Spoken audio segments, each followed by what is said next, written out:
Replacement theology. What does it mean? Giving all praise to Yahweh B'Shem Yahushua B'Shem Rakakwadash. And this term, replacement theology, also known as supersessionism, is something that, a concept that, a belief that Vocab Malone and the so-called Christian theological movement, the theological seminaries, I call them theological cemeteries because they're dead. They don't know what's going on. Anyway, Vocab Malone was interviewed by a Sarnetta, and it was at a park, and Captain Tazariak had called in, and it was pretty much an impromptu debate, which led to setting up an actual debate between the two. Vocab Malone, which represent the Christian community, or the theological Christian cemetery community, versus a student of an Israelite that's a student of the One West doctrine, which you know that there were many splits. From the One West, the main school, which Vocab refers to us as One Westers, because his main target is not these Old Testament Israelites, Hebrews, Israelites that believe that anybody can make it. His focus is on us because we have the truth, number one. And if we have the truth in this, what we teach come to pass, because all the One Westers teach the same thing. Basically, the basic premise is we are the Israelites waking up from this dead state pursuant to Revelation 11, Ezekiel the 37th chapter, which is one of my favorite chapters. Ezekiel the 37th chapter, that pretty much says it all. You know, if somebody's trying to understand, well, how the Israelites come to be, and you know, this whole awakening, just read the Ezekiel 37 chapter, the whole chapter. You know, it goes from, you know, Abba to the heads of One West, to the current leaders of the former One West. So it's been fulfilled. What we're doing has been fulfilled about us coming out the graves and putting sinews and the bones coming together, which represent Israel, and the skin and being covered, and the breath ultimately being put in the breath. You come together as Israelites, but the breath is the whole truth, 100% truth. That's the breath. The breath is not 90% truth. It's 100% truth. Remember, the Lord breathed on the disciples, which became apostles. They were to take the seat of the Lord, Yahushua. Anyway, like I said, I did this video before I don't know if it's taken down because they've been taking down my pages left and right within the past 6 months or so.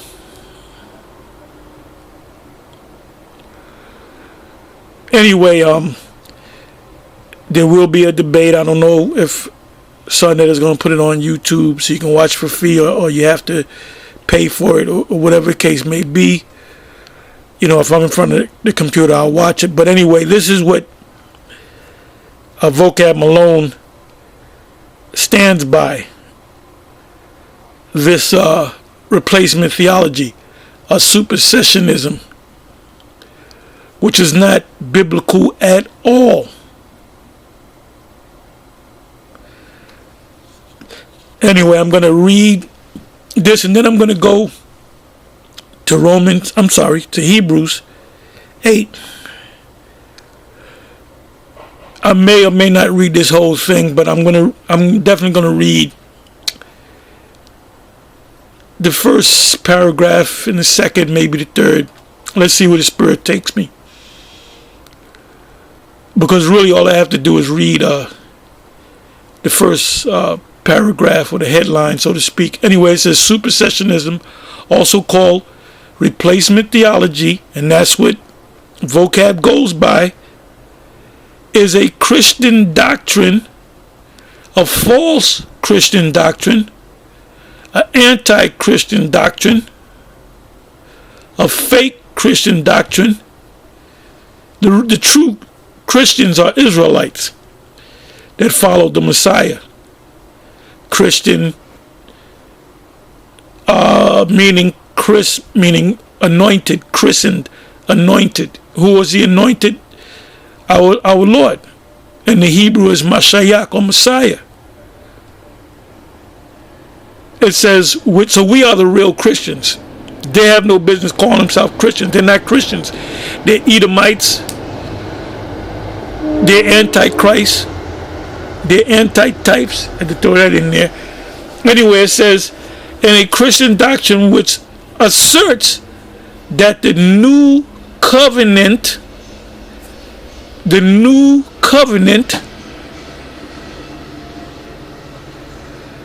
now it says, if you put the curse on there, it says the new covenant is a biblical interpretation originally derived from a phrase in the book of Jeremiah in the Hebrew Bible.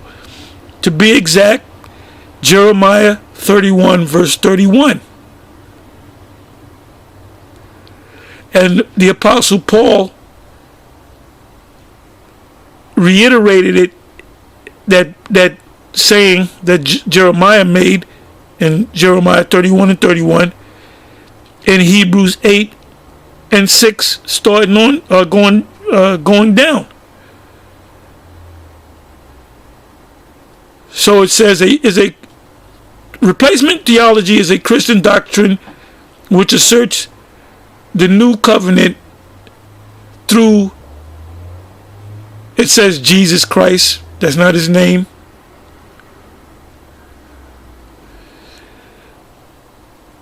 supersedes the old covenant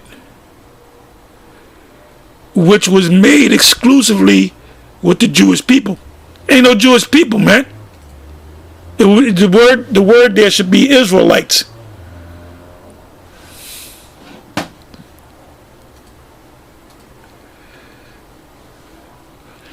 Let me read on.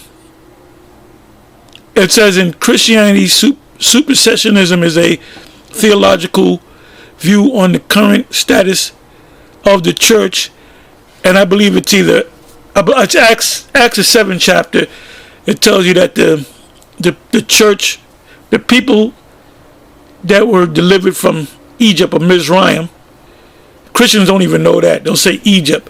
Egypt is a Greek term. It came way years later, thousands of years later. That term Egypt, or the Egyptians, or the land of Egypt, that's a Greek term. That's a Greek word. The people that they were delivered from were the people of Mizraim, Mark to Zion, which was one of the sons, or one of the 4 sons of Ham. Christians don't know that.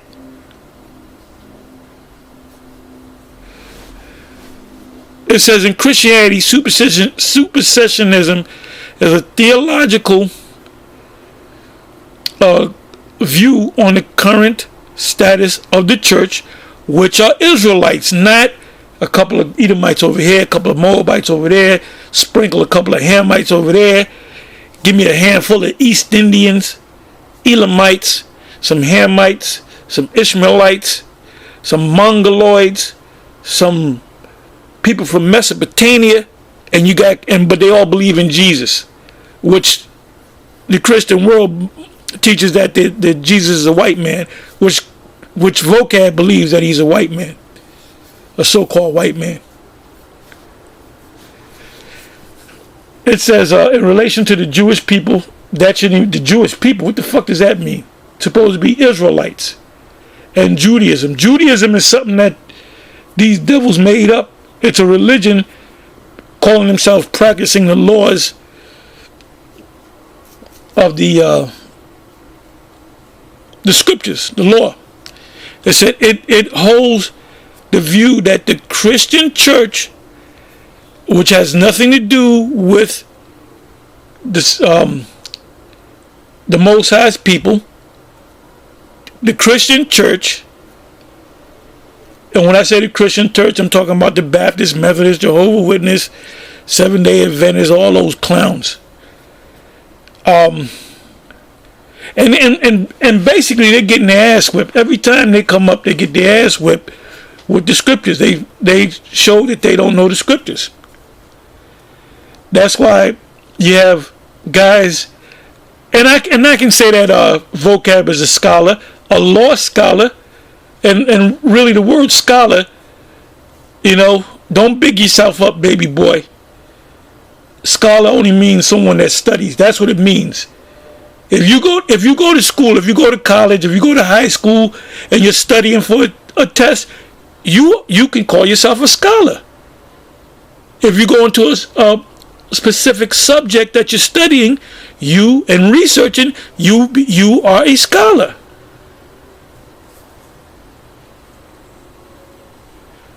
Look it up and show me that I'm wrong. If I'm wrong, I'm wrong. Scholar come from the word. That's where you get the word school, schooler, scholar. You get into the books. You get into research. So we are all scholars, including Vocab Malone, but he's a lost scholar. He's lost. He's doing all this study for nothing. He better hope like hell he's an Israelite. It says it holds the view that the Christian church, or the Antichrist church, has succeeded the Israelites, meaning national Israel. Well, what was the Apostle Paul talking about in Romans, the 9th chapter? As the definitive people of God. Oh my goodness. Oh my goodness. So these clowns, these lost souls, these devils, these antichrists, and that's what you got to call them, antichrists. They're basically saying anytime you read about, whether it's the Old Testament or the New Testament, anytime it's talking about the Israelites, it's really talking about the church, the Christians, Moabites, Ammonites, Edomites, Canaanites, all these different Ishmaelites, Elamites, all these different people coming together, wearing a suit and tie or whatever, dressed up, drinking grape Kool-Aid, reading scriptures.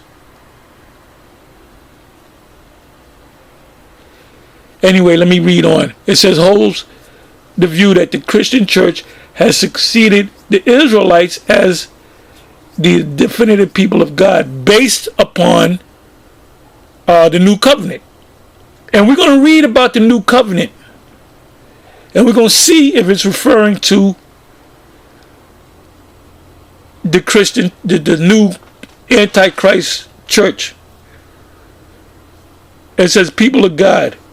So basically the Israelites got to take a back seat. They're just asked out. You're going to have Moabites in the kingdom. You have all these mixed people in the kingdom. And Israelites are just going to be in the back of the bus. Are you out your fucking mind? That's why why would Captain Tazariak want to debate this clown? And he doesn't believe, Vocab Malone doesn't believe the crap that he's spewing. Vocab Malone doesn't believe the shit that he's shoveling. He doesn't believe that. He's been chosen and ordered by his overlords to try to upset the prophecies of Israel waking back up. We here at Great Millstone, GMS, we look at Vocab Malone as a clown, man. We don't take the guy seriously at all. He's a clown. He doesn't even know the scriptures. He's clueless. He's clueless. He's absolutely clueless when it comes to the prophecies. And that goes for James White. James White doesn't know the prophecies either.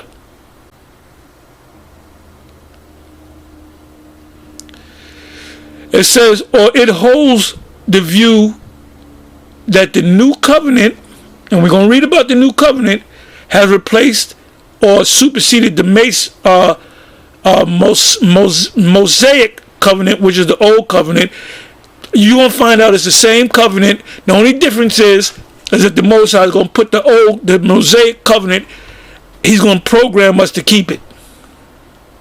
Scriptures say, man's goings are of the Lord. How can a man then understand his own way? So he's going to make us perfect. 1 Corinthians 15 chapter. We shall be changed in a moment, in the twinkling of an eye, at the last trump. And when that change comes, we will be perfect in the law. That's when the new covenant is going to apply. When that change comes. Because Captain Tazariak said he's under the new covenant. No, he's not under the new covenant. You got to be changed to be under the new covenant. And when the new covenant comes into play, all Israel that are delivered will keep the laws, and then we will come back to the earth after this place is destroyed. We get beamed up in the ships. That's when Israel that defies this thing, they're going to get put to death. So what's going to come out of that? Only the elect of Israel, which will be changed. And that goes for the women too. And all of our children that are born on this earth, which is a new kingdom, they're gonna have the laws. You don't got to teach them the laws. In other words, you're gonna teach them how to speak. You're gonna teach them how to do this, but the laws are gonna be in them. They're not gonna. The Israelites are not gonna break the laws. We're gonna be perfect. As if from a superstitionist point of view, just by continuing to exist outside the church, the Jews' dissent. This view directly contrasts with dual covenant theology, which holds that the Mosaic covenant remains valid for Jews. Supersessionism has formed a core tenet of the Christian churches for the majority of their existing Christian traditions to have championed dual covenant theology, including the Roman Catholics, Reformed, and that's what vocab is, a reformist, and Methodist teachings. This is all that white Edomized what do you call it, Renaissance Christianity from so-called white people, Edomites, which are really red, have taught that the moral law continues to stand. Oh, really? The moral law? Why is David Wood dressing up with his wife's negligee? Subsequent to to and because of the Holocaust, some mainstream Christians, theologians, and denominations have rejected supersessionism. Oh, because of the whole thing with the Holocaust, you have so there's a split there. There's a split there among you Christians. Anyway, what I'm going to do is I'm going to close on this.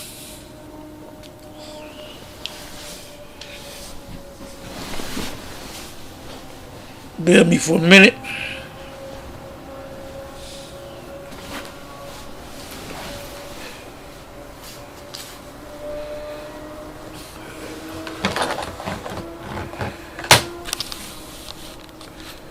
I'm just looking for my phone so I can get some light. Let me do it this way.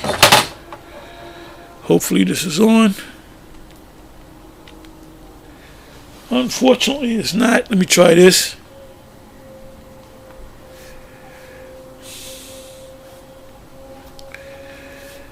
Bear with me for 1 minute.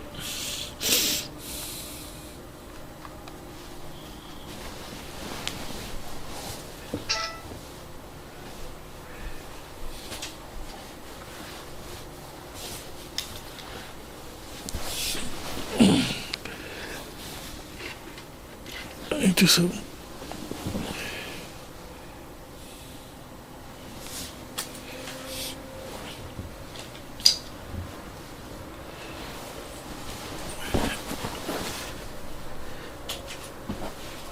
that's Satan for you. That's Satan for you. Let me do it this way.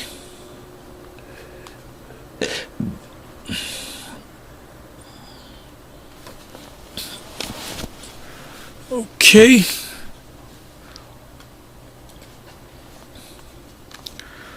Okay, Hebrews.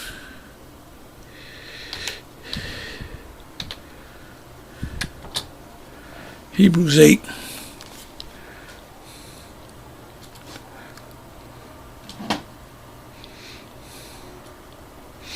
And for you that been in this thing, this is really for newer brothers. This is not for y'all that been in this thing for years. You already know this by heart.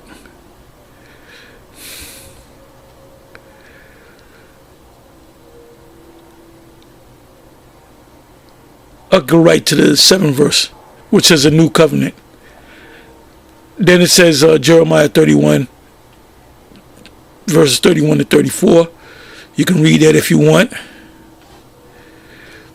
It says, for if that first covenant had been faultless, then should no place have been found for the second. For finding fault with them, the Israelites, he saith, behold, the days come, saith Yahweh, when I will make a new covenant with the house of Israel and with the house of Judah. So where are the Christians at? And why did he mention Israel and Judah separately? Because they were split. I mean, this is not hard. This is easy, man. This is easy. And it says the same thing in Jeremiah 31 and 31. Behold, the days come, saith the Lord, that I will make a new covenant with the house of Israel, national Israel, and with the house of Judah, not according to the covenant that I made with their fathers in the day that I took them by the hand to bring them out of the land of Egypt. It's talking about the same people. So this new covenant is for the people that were giving the old covenant. Anyway, I'm gonna say shalom. Like I said, you brothers and some of you sisters that have been in this thing for years, you already know this. You already know this. This is simple, basic stuff. And lately we've been basically going back into the basics. And you have Israelites that are buck up against what we're saying. So you gotta go back. How can you get Christians out of this, man. It's ludicrous. Anyway, with that, I'm going to say shalom.